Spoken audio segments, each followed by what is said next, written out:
Olá, pessoal. Espero que todos estejam bem, se cuidando. Na semana passada vocês tiveram então uma avaliação, né, dos conteúdos anteriores. E agora, dando continuidade ao conteúdo, nós vamos falar de variáveis aleatórias contínuas. Bem, mas vamos voltar um pouquinho. A gente falou na semana retrasada sobre variáveis aleatórias, né, ou distribuições de probabilidades de variáveis aleatórias discretas. Então, eram variáveis aleatórias que tinham como possíveis resultados um número inteiro, tá certo? Então, lá nós vimos, por exemplo, a distribuição binomial, que aí você tinha lá o número de sucessos, ou 0 ou 1, né? A Bernoulli, desculpa, Bernoulli só tinha dois possíveis resultados, que era, e aí a gente associou número de sucesso 0 e 1. Depois a gente viu que a gente pode ter a binomial, que é uma distribuição, que é uma generalização da Bernoulli, né? Então, nesse caso, você tinha lá, se você tem n tentativas, você pode ter de 0 até n sucessos, tá certo? Então, vimos essas duas, distribuição Bernoulli e distribuição binomial. Todos os problemas que envolvem distribuições variável aleatória discreta se enquadra numa Bernoulli ou numa binomial? Não. A gente tem vários outros casos, né? Tem a Poisson, que não deu tempo da gente ver, e existem várias outras. Então eu mostrei só a mais conhecida, tá certo? A que se enquadra no maior número de problemas aí, que é a binomial. Mas existem várias outras que, por questão de tempo, a gente não vai trabalhar aqui, tá bem? Assim como você tem variáveis aleatórias que assumem valores, né, do conjunto dos números inteiros, ou seja, 0, 1, 2, 3, né? Nós temos aí variáveis aleatórias cujo resultado pode ser um número, né, pertencente ao conjunto dos números reais. O que eu estou querendo dizer com isso? Você pode ter um número com vírgula ali, ser um decimal, tá certo? Um número com infinitas casas decimais, tá? Por exemplo, e são vários, né, problemas da área de cafeicultura cuja variável, que a gente vai falar logo mais que é uma variável aleatória, se enquadra numa variável aleatória contínua. Por exemplo, peso, peso, né, altura, tá certo? Produção, produtividade, né? Se enquadram como variáveis aleatórias contínuas. E essas variáveis aleatórias contínuas, elas podem, né, de acordo com, elas podem se ajustar, né? Existem várias distribuições de probabilidades de variáveis aleatórias contínuas, tá certo? Dependendo da tua variável, ela vai se enquadrar em uma dessas distribuições de probabilidades. Eu vou falar bem rapidamente, tá? Essa parte eu não vou cobrar porque a gente vai focar na que é mais usada, tá? Mas, por exemplo, a gente tem aqui uma distribuição uniforme. O que isso quer dizer? Quer dizer que ela tem um local lá cuja probabilidade existe. Aqui eu estou colocando um intervalo de A até B, tá? Poderia ser de 1 a 2, de 10 a 20, né? De 1 a 1000, enfim. Qualquer valor aqui. Para esses pontos, qualquer ponto que eu tenha aqui pertencente a esse intervalo, a probabilidade dele acontecer vai ser sempre a mesma, tá certo? E aí, por uma questão, né? Lembra que quando a gente trabalhava com variável aleatória discreta, a soma das probabilidades não tinha que dar 1? No nosso caso, agora, quando a gente está trabalhando com uma variável aleatória contínua, essa área aqui tem que valer, tá? Então, pela definição, olha lá, no intervalo de A até B da variável aleatória x, a variável assume o valor 1 sobre B menos A. Mas por que é 1 sobre B menos A? É uma forma de garantir o quê? Que essa área vale 1, porque aí você faz aqui, ó, é um retângulo. Essa parte aqui, quanto que vale? Se você pensar, isso aqui você vai fazer a diferença. B menos A. Quando você faz B menos A vezes a altura, que é 1 sobre B menos A, essa área dá 1, tá bem? Aí fora desse intervalo, a probabilidade vale 0. Então não vai ter área aqui, tá certo? Entre ela e o eixo x, tá? Bem, dito isso então, né, ela vai ser uma função de probabilidade, tá certo? vai ser o que a gente fala função densidade de probabilidade, ou só FDP, tá? E aí, se ela é uma função, a gente pode usar ela, então, para calcular a probabilidade. Na prática, se eu quero calcular a probabilidade de um evento ocorrer de A até um C, na prática eu vou estar calculando o quê? A área de A até C, tá certo? Vou estar calculando, por exemplo, essa área aqui. De C até um D. Vou estar calculando essa área aqui. Enfim, agora para calcular a probabilidade, na prática, com uma distribuição, né, de probabilidade de uma variável aleatória contínua, a gente vai estar calculando a área. E a área, o valor dessa área está associado à probabilidade, tá certo? Bem, e aí, novamente, né, se é uma função, né, se é uma distribuição de probabilidade, ela tem uma média, uma esperança e tem uma variância. Eu não vou entrar, pessoal, como que chega nessa fórmula, tá? Mas, resumindo, para eu calcular a esperança e calcular a variância, eu preciso usar um conceito que a gente não trabalhou no curso aqui, né, e não vai trabalhar, é um conceito de matemática. Quem faz engenharia agronômica, por exemplo, ou quem faz ciência da computação, né, ou qualquer outra engenharia, vai aprender a fazer, que é um conceito chamado de integral, tá? Então, com o conceito de integral, a gente consegue chegar nessas duas fórmulas aqui, que é para calcular a esperança. Como que eu faço a esperança? B mais A dividido por 2, tá? Na prática, A está aqui, B está aqui. Quando eu somo os dois e divido por 2, dá um ponto aqui. B mais A dividido por 2.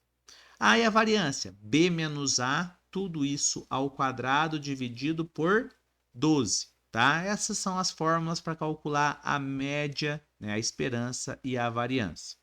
Então, só para ilustrar isso daí, imagina que você tem aí, né, um exercício que já fala que, né, um ponto é escolhido no intervalo de 0 a 2. Então, todos os pontos de 0 a 2, eles têm a mesma probabilidade de acontecer, tá certo? Então, na prática, aí é uma distribuição uniforme, tá? Então, é uma distribuição uniforme. Todos os pontos têm a mesma probabilidade de acontecer. Qual a probabilidade de que ele esteja entre 1 e 1,5? Então, pensando aqui, se os pontos estão distribuídos de 0 a 2, eu coloquei aqui, é como se o A fosse o teu 0, o B fosse o teu 2. Para satisfazer aquela condição de probabilidade, aqui tem que ser 1 sobre B menos A, ou 2 menos 0 dá 2. Então, quer dizer que aqui, ó, a probabilidade é meio, não é? Para que eu faça aqui, olha lá, 2 vezes meio dá 1, toda essa área vale 1. Mas ele quer saber qual a probabilidade de que eu selecione um ponto, tá certo? E ele esteja entre 1 e 1,5. Então eu vou ver onde está 1, 1,5, quer dizer que essa parte aqui vai ter meio. Aqui a altura também é meio, eu tenho como se fosse um retângulo, ó. Meio vezes meio vai dar 0,25.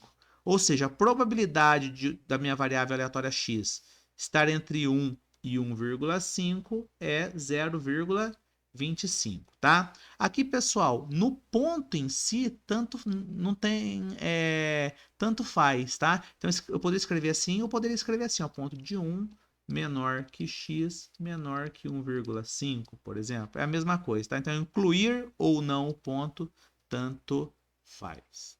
Bem, um outro exercício aqui, tá? Que eu já vou deixar resolvido, mas é a mesma coisa. Mudei os valores agora aqui, ó.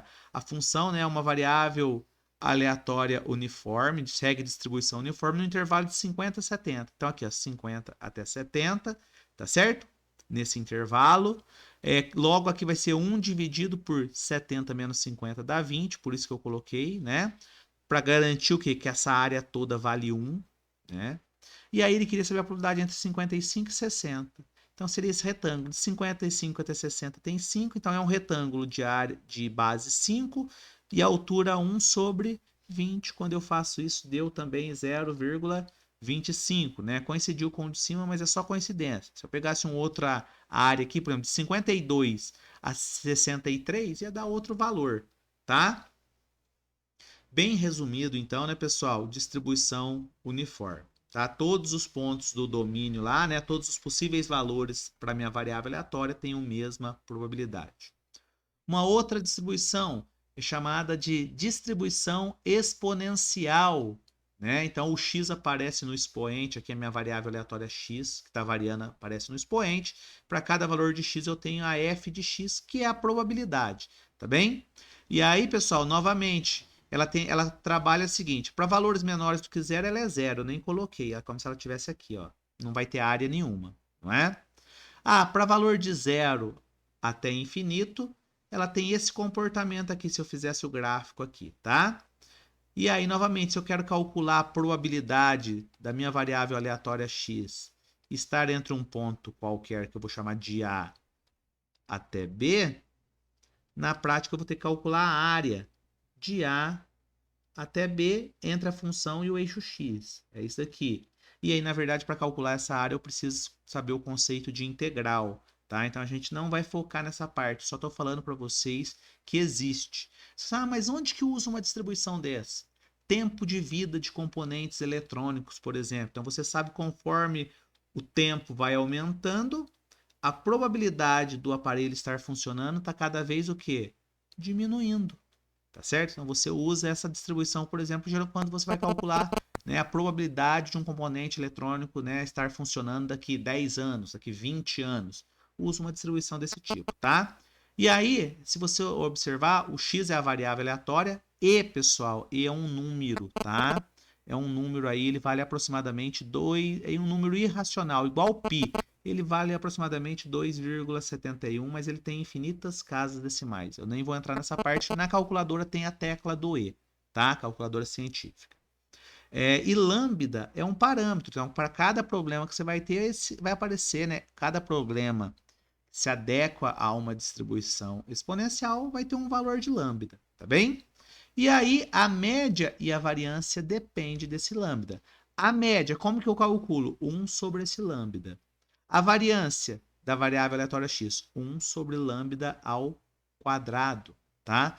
Não vou mostrar como que chega nessas duas fórmulas, tá? Uma vez que também, para calcular isso daqui, eu preciso usar o conceito de integral, que a gente não viu aqui, tá? Não viu no curso de estatística, porque não é o foco aqui, né? Já que esse conceito de integral é de matemática, tá? Só para dizer, então, só para vocês terem ideia, né? Se alguém tiver curiosidade aí, dá para pegar um livro de estatística, vai ter lá a demonstração como que chega nessa parte, tá? Tem um problema aqui também, tá? Falando com uma variável aleatória, né? Tem função densidade de probabilidade que segue esse comportamento. Se você olhar, esse comportamento é exponencial e o lambda para esse caso vale 2. Pede a média e a variância dessa distribuição. A média é 1 sobre lambda, então a média vai ser meio, a variância 1 sobre lambda ao quadrado vai ser 1/4, tá? Então, bem, pessoal, falei só para dizer que essas duas. Ah, mas existem só essas duas?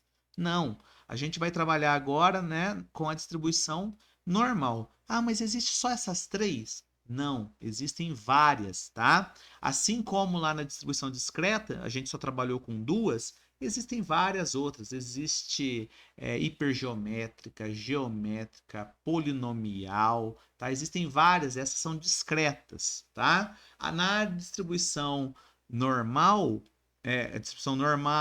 exponencial, uniforme, de Fisher, T de Student, assim, enfim, existem várias distribuições de probabilidades, né, contínuas. Para cada variável aleatória, ela vai seguir uma distribuição de probabilidade, tá bem? Mas a gente só vai focar, né, essas duas eu falei rapidamente, a gente vai focar então na próxima aula na distribuição normal, tá certo?